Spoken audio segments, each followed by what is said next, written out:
Dizíamos que existem interferências espirituais. Aliás, a tese é da Organização Mundial de Saúde, ipsis verbis. Só existem doentes, não doenças. Há indivíduos que são predispostos às doenças, nos quais as doenças se instalam. Tese espírita. Allan Kardec dizia que não existem doenças, existem doentes, porque o espírito é que é o devedor. Dentro da lei de causa e efeito, ele gerou situações embaraçosas e nasce com uma predisposição para aquela doença, para aquele transtorno neurótico, psicótico ou de outra natureza. Então, o ser em si é o doente. Deverá ser tratado o doente nas raízes da doença. E o Espiritismo, neste sentido, é a grande resposta. Em O Livro dos Médiuns, capítulo número 23, Allan Kardec demonstra que, na maioria dos portadores de transtornos mentais, na época a linguagem era outra.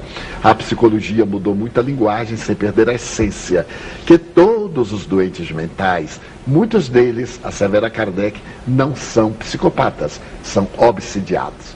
A obsessão, como o nome diz, é a constrição de um ser sobre outro, dominando-o. E, por consequência, esse indivíduo torna-se um verdadeiro fantoche nas mãos de alguém que o comanda, alguém desencarnado. Allan Kardec, estudando a obsessão, viu 3 ângulos. A obsessão simples, que pessoalmente eu chamaria uma pré-depressão. A obsessão por fascinação, no caso das manifestações psicográficas e de natureza psicofônicas, que nós chamaríamos a depressão instalada. E a subjugação, que nós chamaríamos o estado de depressão profunda. Allan Kardec optou pela palavra subjugação, quando no Evangelho de Jesus a palavra é possessão demoníaca. Por que ele optou pela palavra subjugação? Porque possessão faz dar a ideia de que o espírito possui o indivíduo entrando nele como um líquido no vasilhame. Não é assim. Nós somos um ser tríplice, espírito que é energia pensante, um envoltório semimaterial, conhecido na tradição como corpo astral, que Allan Kardec chama perispírito, e a parapsicologia chama modelo organizador biológico. E a matéria. Morre a matéria, esse campo vibratório que proporciona a aura é integrado ao espírito. É nesse campo que se dá a vinculação psicomental. Psicomental pode parecer uma redundância. O espírito emite a onda e a sua mente se vai apossando da mente do indivíduo. Que no caso, podemos realizar uma imagem. Uma planta parasita. Cai a semente de uma planta parasita e aquela árvore começa agora a nutrir o parasita. Ela vai infiltrando-se até a seiva e mata o cavalo, que é a árvore que lhe dá vida. A depressão é como uma planta parasita que vai tomando conta do indivíduo até obnubilar-lhe a razão, impedir-lhe o raciocínio. Então os espíritos podem sim acercar-se quando somos devedores. E todos, em maior ou menor grau, somos devedores. Eles vão acercando-nos, transmitem a melancolia, a angústia, a ansiedade, o medo, levam-nos à solidão. E nós vamos acolhendo. A princípio isto é um monólogo, depois é um diálogo, depois é a entrega. Então nós vamos encontrar no Evangelho de Jesus casos de subjugação. O endemoniado gadareno, a criança a quem o mestre atende quando desce do Tabor. Um espírito imundo pegava o menino, fazia-o muitas vezes babar sangue. E Jesus acerca-se e diz: espírito imundo, eu te ordeno, sai dele. Com a sua autoridade, o espírito infeliz desligou-se e a criança recuperou a saúde. Então, nos problemas de transtorno de afetividade bipolar, na depressão, nós temos as obsessões. Vale a pena recorrermos às terapêuticas admiráveis do Espiritismo. Quais? A psicoterapia, as palestras espíritas, participarmos das reuniões doutrinárias, ouvirmos a leitura edificante para sairmos do pessimismo, a água magnetizada, também chamada água fluídica, e a bioenergia. Cientificamente está demonstrado por muitos estudiosos das psicoterapias e da transmissão de energias que nós somos verdadeiros dínamos e transmitimos como captamos. Quanta gente me diz, eu ia andando, encontrei um amigo e perguntei-lhe como vai, e apertei-lhe a mão. Ele disse, com muita dor de cabeça. A partir dali ele foi bem e eu saí com a dor de cabeça. Portanto, foi uma transferência de energia. Nós podemos transmitir essa bioenergia como Jesus. E no Evangelho está o toque curador. Ele curava com toque. Quando ele estava no meio da multidão, uma mulher pega a indumentária e ele pergunta, Simão, quem me tocou? Eu senti de mim desprender-se uma virtude. E a pobre mulher, que era Sirofenícia, diz, fui eu, Senhor. Eu era doente, ela possuía um fluxo hemorrágico. E nem o médico conseguiu curá-la. Mas tocando no homem luz, ela se beneficiou. Era uma doença física. Os espíritos temiam-no. Um dia ele chega a uma sinagoga e levanta-se um psicopata, um obsidiado, e grita, Jesus de Nazaré, eu sei quem tu és. Cala-te, ainda não é chegado o meu momento. A autoridade de Jesus. Como nós não temos essa autoridade, a doutrina espírita, conforme Allan Kardec nos ofertou, enseja-nos mecanismos psicoterapêuticos para podermos ajudar os transtornados e para realizarmos a psicoterapia preventiva. Porque depois de instalada a depressão, ela tem que ser tratada com cuidado até recebermos alta do especialista e continuarmos a nossa tarefa inicial de transformação moral para melhor. Porque só existe afinidade porque há o débito. Se nós atuamos no bem, no amor, nós anulamos o mal que fizemos. Tornamos-nos então pessoas hábeis para administrar o destino e resgatar o mal que fizemos pelo bem que pudermos fazer. Então, é claro, os espíritos já não nos perturbam, porque nós mudamos de faixa vibratória enquanto eles continuam em sintonias inferiores.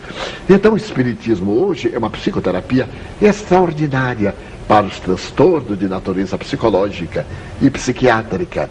Então nós sugerimos o terapeuta, sim, o psicoterapeuta, porque a função do espiritismo, digamos-lo de uma por todas as vezes, não é curar corpos, é curar almas.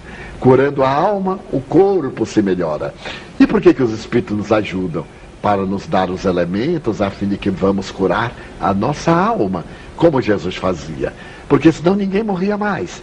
Todos aqueles a quem Jesus curou morreram. Ele também. Mas ele voltou e aqueles retornaram em várias indumentárias carnais. Reencarnaram-se várias vezes até depurar-se. De forma que a depressão hoje é pandêmica. Em cada 10 indivíduos, a estatística é alarmante. Quase 3 foram, são ou serão depressivos. Então isso é um significado assustador, porque nós temos o malveso de cultivar as ideias negativas, a queixa. Vivemos um período de queixas, estamos sempre queixando de alguma coisa, a censura, a maledicência, o pessimismo, quando o Evangelho de Jesus, que se chama a Boa Nova, é todo um poema de exaltação da vida, nos propõe alegria. Então é necessário viver com alegria mesmo na dor. Eu me recordo de uma experiência pessoal. Eu havia terminado uma conferência em uma universidade. Porque eu sou uma pessoa de poucas letras, eu fui à conferência da universidade com muita preocupação. O receio de um acadêmico me fazer uma pergunta embaraçosa, de eu não ter a possibilidade de me tornar claro, enfim, a preocupação do indivíduo que zela pela doutrina que abraça. Mas proferi a conferência, atendi as perguntas, houve um debate muito interessante, e quando terminou, nas palavras finais, eu me recolhi, apesar de estar aparentemente alegre no ambiente, eu me recolhi e comecei a agradecer a Deus. Oh, muito obrigado, Senhor. Pelo menos eu não compliquei a proposta libertadora do Espiritismo. Agradecendo jubiloso. Quando Joana de Ângeles, a mentora espiritual, me apareceu e perguntou-me, que fazes? Eu disse, estou agradecendo, minha irmã. Agradecendo pelos bons resultados, pelo menos momentâneos. Ela me disse, meu filho, eu vou dar-te uma ideia. Já que tu agradeces o bem que te aconteceu, agradece o mal que não te aconteceu. Eu achei curioso, nunca havia pensado isso. Bastava o automóvel ter furado o pneu, eu perdi o horário. Qualquer um problema, uma gripe, uma indisposição gástrica, quantas coisas poderiam ter acontecido que não aconteceu. Eu então comecei a agradecer a partir daí. Muito obrigado pelo bem, muito obrigado pelo mal que não me aconteceu. Eu estava numa conferência de viagem em Londres e narrei este fato que me parece curioso. Veio ter comigo uma senhora no fim, eu pedi ao intérprete para me ajudar, que eu não falo inglês, e ela me disse: senhor Franco, eu quero lhe dizer uma coisa curiosa. O senhor agradece a Deus o bem que ele fez? Eu digo: sim, senhora. O mal que não aconteceu? Eu digo: sim, senhora. Pois eu agradeço também o mal que me aconteceu. Eu levantei o sobrecílio, o supercílio, e olhei para ela. Ela disse: sabe por quê, senhor Franco? Porque só me acontece o que eu tenho necessidade para evoluir. Meu Deus, é a lei da reencarnação. Só nos acontece o que nós devemos. Eu nunca havia pensado nisso. E adicionei. Então agora agradeço o bem, agradeço o mal que não sucedeu. E quando algo desagradável me aconteceu, muito obrigado, Senhor, porque desta dívida eu me libertei. Então a vida é um hino de alegria. Se você deseja ter saúde, libertar-se ou evitar a depressão, ame. Porque quem ama é profundamente feliz. Joana de Ângeles ensinou-me um código muito curioso: saudar o dia diariamente. Ao abrir a janela ao amanhecer, dizer: meu Deus, há um sol brilhando dentro de mim. Não é o sol o astro rei, é a alegria de viver. Porque eu terei a oportunidade de reparar erros, como ensinava Santo Agostinho, na resposta à questão 919 do conhece-te a ti mesmo. Fazei como eu quando estava na terra, disse o grande bispo de Hipona. Diariamente fazia a minha reflexão. Quando achava que errei, no dia seguinte eu pedia desculpas. E quando eu achava que procedi bem, no dia imediato eu prosseguia. Então eu digo: oh, que maravilha, há um sol brilhando dentro de mim. O sol da vida, da oportunidade, da alegria. Depois ela me disse: agora o segundo item: eu nasci para amar. A maioria de nós nasceu para ser amado. Mas o amor é um bumerangue. Primeiro ame, jogue o bumerangue. Ele vai voltar. Não importa quando nem como, ele vai voltar. O terceiro item: eu nasci para servir. Porque quem não aprendeu a servir, ainda não aprendeu a viver. O quarto item é muito curioso: o mal que me fazem não me faz mal. O mal que me faz mal é o mal que eu faço, porque me torno um homem mau, de verdade. Se alguém gosta menos de mim, eu continuo o mesmo. Se alguém me elogia muito, eu continuo intrinsecamente o mesmo. Mas quando sou eu quem faz o mal, isso é muito ruim, porque eu passo a ser um indivíduo mau. E por fim, a vida é bela.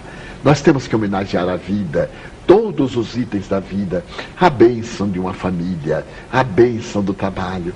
Quantas vezes o funcionário atende mal o seu cliente, mas ele vive do cliente, mas ele atende mal, porque para ele a vida não é bela, está de mau humor, deseja ganhar o que não sabe administrar, deseja gozar sem trabalhar, e ninguém pode desfrutar sem o trabalho que lhe dá dignidade. É ainda primarismo do espírito, diríamos em linguagem psicológica, imaturidade psicológica. Ao invés de termos uma reação, termos compaixão. A ONU e a Unesco reconhecem que vivemos a época em que a compaixão desapareceu.